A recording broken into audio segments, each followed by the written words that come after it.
You know, when you walk through a museum or a public square and you see a sculpture, you probably just think, huh, that's art. But what if I told you they're actually time capsules? That every single curve and carving holds a story, connecting us directly to people who lived thousands of years ago. So, how on earth is that possible? I mean, really, how can a piece of carved stone actually tell us a story that's 5,000 years old? Well, that's exactly what we're going to find out. To get our answer, we have to start our journey way, way back. We're going to explore the ancient roots of this art form to see where it all began. Think of it like we're about to open the world's very first time capsule. And just to give you an idea of the incredible scale we're talking about, look at this. In India, sculpture is one of the oldest art forms, period. We're talking roots that stretch all the way back to the Indus Valley Civilization, around 3300 BCE. That's not just old, that is history, literally written in stone. Okay, so if they were carving stuff 5,000 years ago, what was the point? Why did our ancestors spend so much time and effort chipping away at rock? What was the big idea? You see, from the Indus Valley all the way through the ancient and medieval periods, empires rose, they fell, civilizations came and went, but one thing stayed remarkably constant: this human drive to carve our story, to leave a permanent mark on the world. So what were those big motivations?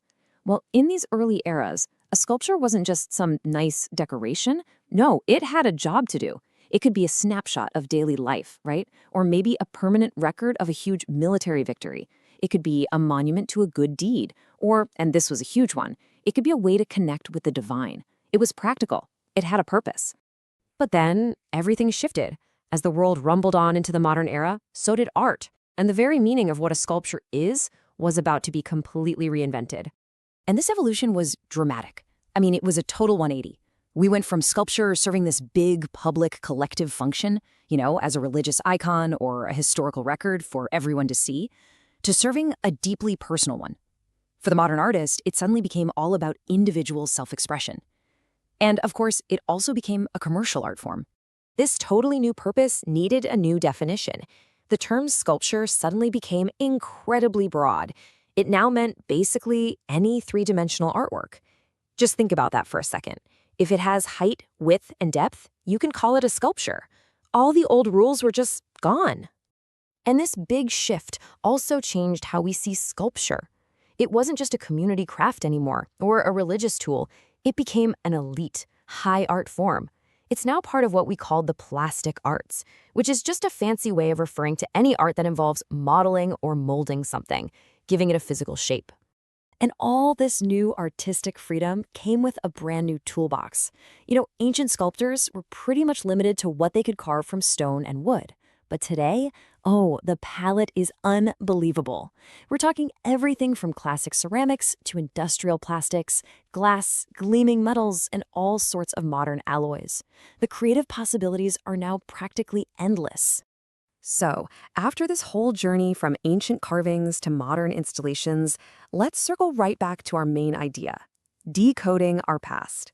What do all these sculptures, both old and new, really truly reveal about who we are? And look, this isn't just some abstract theory. We see the proof literally buried in the earth. Archaeological discoveries from Harappan sites in the Indus Valley to ancient Mesopotamia are unearthing these incredible stories. These artifacts, they tell us about the customs and the daily lives of our ancestors in a way that, frankly, no written text ever could. And that right there brings us to the absolute core idea of this whole explainer. It's captured perfectly in this one line: sculptures may serve as a strong foundation for recreating and comprehending our past. They aren't just pretty objects in a gallery, they are the very building blocks of our shared history. Which leaves us with one final fascinating question to think about. If those ancient carvings tell us so much about them, what stories will today's sculptures, the ones made of plastic and metal and glass, tell our descendants about us thousands of years from now? What will they think? Thousands of years ago, this huge, really sophisticated civilization thrived in the Indus Valley. And then, poof, they vanished. They didn't leave behind any grand tombs or royal histories, nothing like that. But what they did leave behind were clues. And that's exactly what we're going to do today. We're going to try and unlock the story of the Harappan people just by looking at the absolutely incredible art they created. So it all really starts with a question. I mean, just look at this figure. She's tiny, only 4 inches tall, and she was made something like 4,500 years ago. So who was she? Was she a dancer, a goddess, or, I don't know, just a regular girl? That confident pose, it just reaches right across the millennia, doesn't it? She really represents one of the biggest mysteries of this entire lost world. Okay, so to even begin to understand her, we first have to get to know the people who made her. We're talking about the Harappan civilization, which you might also know as the Indus Valley civilization. And listen, they weren't just some advanced society. They were a total hub of incredible artistic skill. The artisans, the sculptors, these folks were absolute masters of their craft. And they worked with pretty much everything they could get their hands on. I mean, sure, stone, but also bronze, clay, terracotta, you name it. What's truly staggering, though, is the sheer variety and the quality of what they were making. This wasn't just basic crafting, you know? This was a deep, deep expertise. They knew exactly how to work with all these different materials to create art that, well, would last for thousands of years. All right, so let's start with the most common material they used, clay. The terracotta figures that have been found all over the Harappan sites, they're kind of like personal photographs. Seriously, they give us these incredible little glimpses into the daily lives, the beliefs, and even what these people did for fun. And what's really incredible is that figures just like this one, they're found everywhere across Harappan sites. This is the Mother Goddess, and she's one of the most important clay sculptures ever discovered from this whole period. The fact that she just keeps popping up over and over again, it strongly suggests that the worship of a female deity was super widespread. It basically puts her right at the center of their spiritual world. But, you know, she wasn't alone. Alongside the Mother Goddess, archaeologists keep finding this guy, a bearded man with coiled hair, and he's always shown in this very rigid, formal pose. The fact that he shows up so consistently suggests he was also a pretty important deity. It really paints a much more complex picture of who they worshipped. And their skill with clay wasn't just for making gods either. They made toys. We're talking miniature carts that actually have wheels, whistles, rattles. They also crafted little figures of birds and animals and even gamesmen and discs. Plus, they made this beautiful red and black pottery, all decorated with these intricate geometric designs. I mean, this isn't just art, right? It's proof of play, of family, of everyday life. So, okay, we've seen these personal clay figures. Now let's shift to what might be the official record of Harappan society, the seals. Now, these things are tiny, carved from soft stone, but don't let their size fool you. They are absolutely packed with information about trade, about power, and about what these people really held sacred. And when you start looking at these seals, it seems like what they held sacred was a whole kingdom of animals. Seriously, the imagery is just dominated by them. The most common one is this fascinating unicorn-like figure, but you also see all these other powerful animals: the humped bull, the rhino, the tiger, the elephant, buffalo, goats, even crocodiles. And every single one is carved with such incredible realism and detail, which really suggests they had some deep symbolic meaning. But here's a really fascinating little detail. In this whole incredible menagerie of animals, one is just missing: the cow. It is never, ever, ever depicted on a Harappan seal. Now, why is that? The simple answer is, we just don't know. And honestly, it's one of those little mysteries that makes the civilization so compelling to study. And that brings us to the biggest mystery of all. See, these seals aren't just pictures. They're covered in this pictographic script, a totally unique Harappan language. So what's the problem? We can't read a single word of it. It has never been deciphered, which means the secrets of who these people were, what they believed, it's all locked away in these symbols that we just haven't cracked yet. But okay, while their script is silent, their technology, well, that speaks volumes. And this brings us to the marvel of their metalwork. Harappan artisans were absolute masters of bronze casting, and they used a technique that was so advanced, it honestly feels a bit like magic. It's called the lost wax technique, and really, it's a work of pure genius. Here's how they did it. First, you sculpt a super detailed model of whatever you're making out of pure beeswax. Then you coat that wax model in a thick layer of clay paste. Step 3, you bake the whole thing. The heat melts the wax right out, that's why it's lost, and it leaves behind a perfect hollow mold. Next, you pour molten metal into that hollow clay mold. Once it cools down, you literally just break away the clay and boom, there's your metal sculpture. Then all that's left is to chisel and polish it to get that smooth finish. It is an incredibly painstaking process that demands just immense skill. Now, I want you to imagine using that super complex multi-step technique to create something this small. We're talking just 4 inches tall. Think about that. The level of detail you'd need to achieve it's almost unbelievable. And the result? Well, here we are, right back where we started, with our mysterious figure, the dancing girl. She was discovered at Mohenjo-Daro, and she is the masterpiece created by this incredible lost wax technique way back in 2500 BCE. She's wearing only bangles and an amulet. Her hand is defiantly on her hip. She just stands there as this powerful testament to the artistic and technological brilliance of the people who made her. So after all this, what have these clues, the ones in clay, in stone, and in metal, what have they really told us? Well, they've revealed a civilization that wasn't just well organized, it was artistically rich and way ahead of its time technologically. Let's be clear, they were an artistic powerhouse. You've got the realistic terracotta figures, the intricately decorated pottery. Then you have those detailed and mysterious stone seals, and of course, that super advanced metal casting. The Harappans developed this incredibly rich visual language full of animals and deities to capture their world.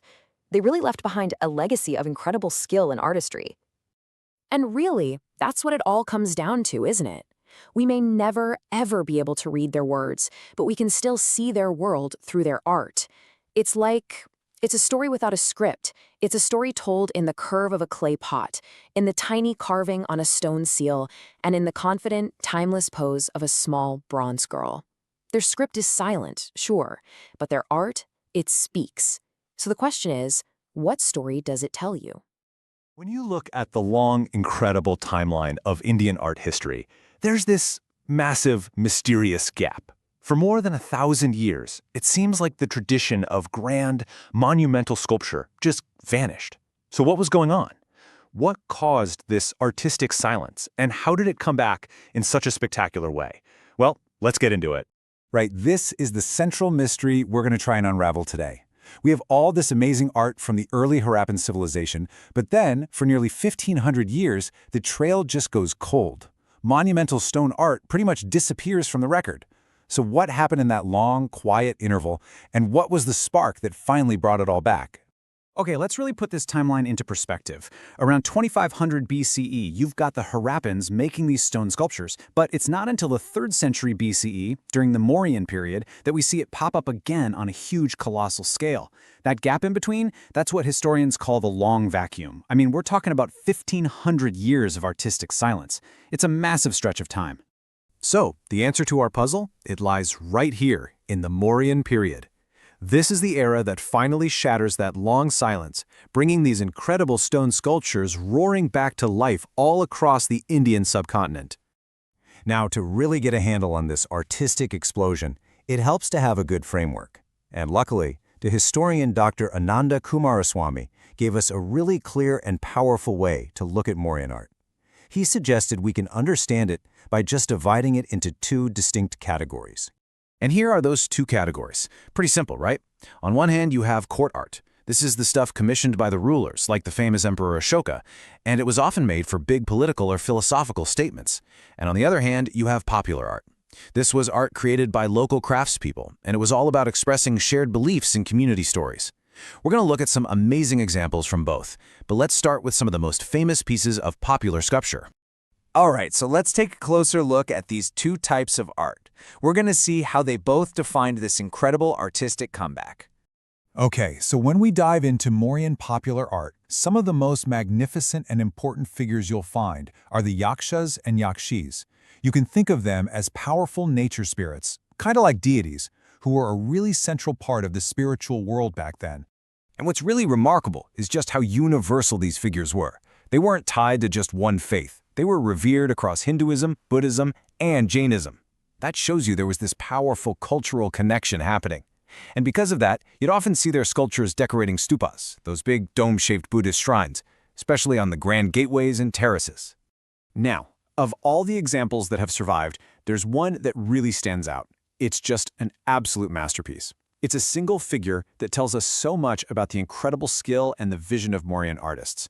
And here she is, the Ditterganj Yakshi. She was discovered near the city of Patna, and today, this statue is considered one of the absolute crown jewels of Mauryan art. Just take a second and look at her. The form, the powerful presence, it's completely captivating, isn't it? So let's break down what makes this thing such a technical marvel. First off, it's carved from a single block of sandstone. And check out that surface. It has this incredible high-gloss polish, which was a total trademark of Mauryan stonework. Notice the tall, powerful physique and how it's so perfectly balanced as a freestanding figure. This just shows an absolute mastery of the material. The artists who made this were at the top of their game. But here's the thing. This art wasn't just beautiful. It was functional. It was designed to communicate really powerful ideas to every single person who saw it. It was, you could say, sculpture with a message. And this quote right here really gets to the heart of it. The art was probably chosen to support the message of Dhamma.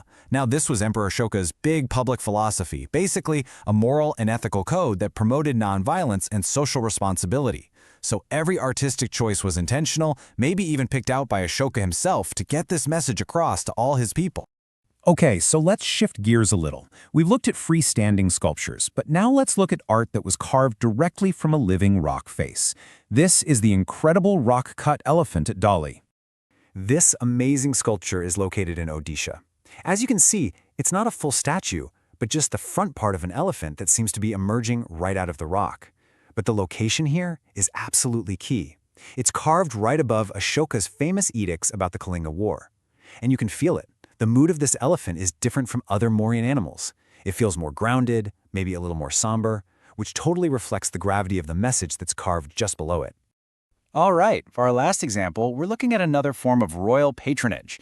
This time, it's not a single sculpture, but an entire man-made cave sponsored by Ashoka that has these stunning artistic elements built right in.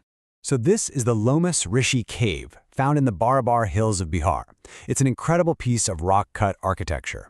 The entrance is this beautiful, distinctive semicircular arch called a Chaitya Arch. But what's really fascinating is who it was for. Ashoka sponsored this cave not for Buddhists, but for the Ajivika sect, which shows that his artistic patronage actually went across different belief systems. You know, as we look across all these different works, a common symbol keeps popping up again and again, the lotus. In Indian culture, the lotus is this powerful symbol of purity, cleanliness, and productivity. So seeing it appear in the art of this era really ties back to that core idea of communicating a positive, moral message through these beautiful forms. All of this leaves us with a final, pretty big thought to chew on. We've seen that Mauryan art wasn't just decorative. It was a powerful tool for communicating philosophy and power. So it makes you wonder, doesn't it? When the art is all that's left, hundreds and thousands of years later, how much does it end up shaping the legacy of a ruler and an entire empire? It's something to think about. Thanks so much for joining me for this explainer. So, picture this. The massive Mauryan Empire, this huge political force, starts to fade away around the 2nd century BCE. And in its place, it leaves this creative space. An artistic explosion was just waiting to happen. For the very first time, artists were facing this monumental challenge. How in the world do you depict the Buddha in human form? And that one question, well, it sparked one of the most fascinating artistic rivalries in history. I mean, really think about that. Put yourself in the shoes of an artist back in the 1st century CE. You've been asked to sculpt the enlightened one, but there's no template, no rulebook, no existing human image to go by. How do you even begin to capture divinity, serenity, and incredible wisdom in a piece of stone? It seems impossible, right? But this single question is what kicked off an incredible artistic revolution. So with the Mauryans gone, the whole map of India was basically redrawn. Power shifted to these new kingdoms. You had the Shungas, the Kushanas up in the north, and the Satavahanas down in the south. But this wasn't just a political shakeup. Oh no, it was an artistic one too. This brand new landscape created the perfect conditions for these unique, really powerful centers of art to just blossom. And you can see how it played out right here. The Mauryan Empire breaks apart, and then by the 1st century CE, these new artistic hubs start popping up. Now, this wasn't some small grassroots movement. This was fueled by some serious wealth and power. Rulers like the Kushans and the Satavahanas became huge patrons of the arts. They were using it to show off their influence, their religious devotion, and they ended up funding this incredible creative boom. Okay, so this brings us to our three main contenders, our three distinct schools of art that each answered that huge question, what should the Buddha look like, in their own completely unique way. We've got Gandhara, Mathura, and Amravati. You can almost think of them as creative rivals, right? Each one has its own philosophy, its own materials, and a totally different artistic personality. Let's just map out who's who. So up in the northwest, in what's now Pakistan, you have Gandhara. It was a total cultural crossroads, and you can really see the Greco-Roman influence there. Then you have Mathura in northern India, which was drawing from purely local indigenous traditions, like its super powerful yaksha figures. And finally, way down in the southeast, you've got Amravati, which was forging its own path, developing this amazingly dynamic style of storytelling. All right, this brings us to the heart of it all. How did each school actually sculpt the Buddha? This is where their philosophies really clash, and you start to see these completely different visions for what the enlightened one should look like. And boom, this just lays out the core conflict perfectly. On one hand, you've got the Gandhara school with all that Greco-Roman influence. They created a Buddha that looks, honestly, a lot like the Greek god Apollo. The focus is on realism. You see these meticulously carved muscles, nails, even individual strands of hair. But then you look at Mathura, and it's a completely different story. They created an idealized indigenous yogi, modeled on earlier Indian sculptures. The goal here wasn't realism at all. It was about capturing a spiritual essence, that inner world of deep, deep contemplation. And the differences continue right down to the clothing. Gandhara statues have these heavy, toga-like robes with tons and tons of complex folds, very Greco-Roman. They even added things like mustaches, which were totally foreign to the Indian ideal at the time. The Mathura school, though, they went for a much simpler, more naturalistic style. The figure is fully dressed, but they avoided all that heavy, complex drapery. So you see, one school was looking outward for its inspiration, and the other was looking inward. Okay, hold on. Before we get to our third school, Amravati, we need to know this key term, Tribhanga. It's this classic Indian artistic pose where the body is bent in three places: the neck, the waist, and the knee. Now, this isn't just some random pose. It's a clever technique to pump life, rhythm, and grace into a static sculpture. It makes the stone feel like it's moving. And that leads us perfectly to Amravati. See, if Gandhara was about realism and Mathura was about idealism, Amravati was all about dynamism and emotion, pure energy. Their figures are slim, they're elegant, and they're almost always in motion, often using that Tribhanga pose we just talked about. They completely break free from those static, still forms to tell a story that's absolutely filled with feeling. But you know, these schools weren't only sculpting the Buddha. Their artistic vision was much bigger than that. It went into other themes, and even their choice of material, the stone itself, was a huge part of their style. So let's broaden the comparison a bit. And here you can see just how different their focus really was. Gandhara and Amravati, they were mainly focused on Buddhist themes. But Mathura was a true artistic melting pot. They were creating sculptures for Buddhists, Jains, and for followers of early Hindu traditions. And their choice of stone was just as unique. Gandhara used that cool bluish-gray sandstone. Mathura is famous for its iconic dotted red sandstone. And Amravati used this luminous white marble. Each material gave their work a completely different look and feel, a unique visual signature. Amravati's real genius, though, their superpower was storytelling. Instead of just focusing on single iconic figures, they created these incredible narrative panels. Think of them like ancient comic strips carved in stone. They'd carve out entire scenes from the Buddha's life and the Jataka tales, and they'd fill them with so much movement, joy, and music. And using that white marble, it allowed for this amazing delicacy and refinement that really truly brought these stories to life.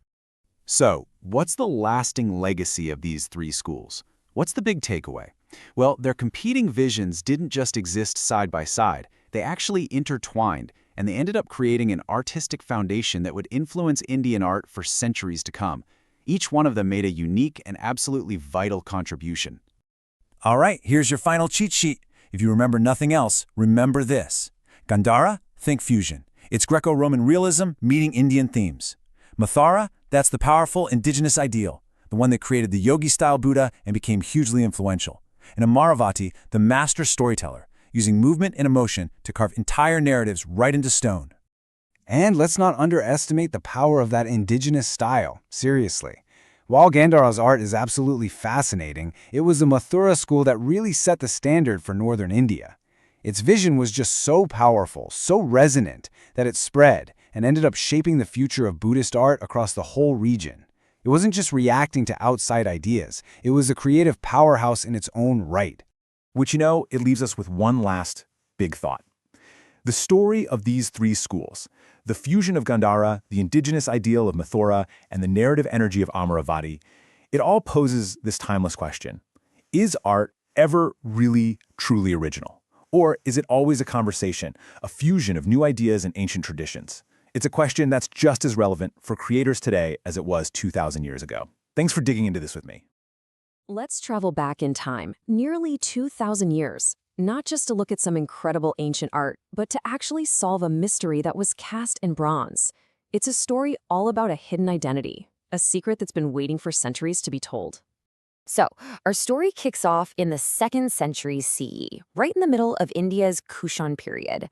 Now, this was a time of absolutely incredible artistic skill. You had artisans forging these breathtaking sculptures in bronze, and they were capturing the human form with a realism that honestly still blows my mind today. But here's where it gets interesting. Among all these ancient treasures, there's one figure that just stands out. At first glance, sure, it looks like the others, but it's holding a secret, a visual clue that totally sets it apart. So the real question is, what is that secret? And what on earth could it mean? Okay, so let's start our investigation right at the scene of the discovery with these amazing 2nd century treasures. Archaeologists found this stunning collection of bronze sculptures in a place called Chausa in Bihar, India, and they figured out they were from way back in that 2nd century Kushan period. The subjects were identified as Jain Tirthankaras, who are these enlightened spiritual teachers in the Jain faith. Now, what's so amazing about this find isn't just how old it is, it's the sheer skill of the artist's hand. I mean, these weren't just crude statues, they were total masterpieces of form and detail. This quote just says it all, doesn't it? The detail is unbelievable. These artists had this deep understanding of anatomy. You can literally see the strength in the figures, the perfect definition of the streamlined muscles.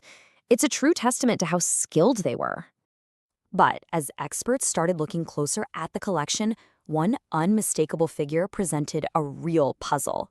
It was a complete anomaly, a break in the pattern that really demanded an explanation. See, here's the thing you have to know. The Jain Tirthankaras from this time period are usually shown in a very specific way. There's a visual convention, a key feature that makes them instantly recognizable. And here it is, the dead giveaway. On the left, you've got the standard look. That short, curly hair that's so distinctive of Tirthankaras. But on the right, our figure from Chausa has these incredible long locks of hair just falling down to his shoulders. That is a complete departure from the norm. So this leads us to our big mystery, right? If Tirthankaras are known for their short, curly hair, who in the world is this unique individual with the long, flowing locks? What is this artistic choice trying to tell us?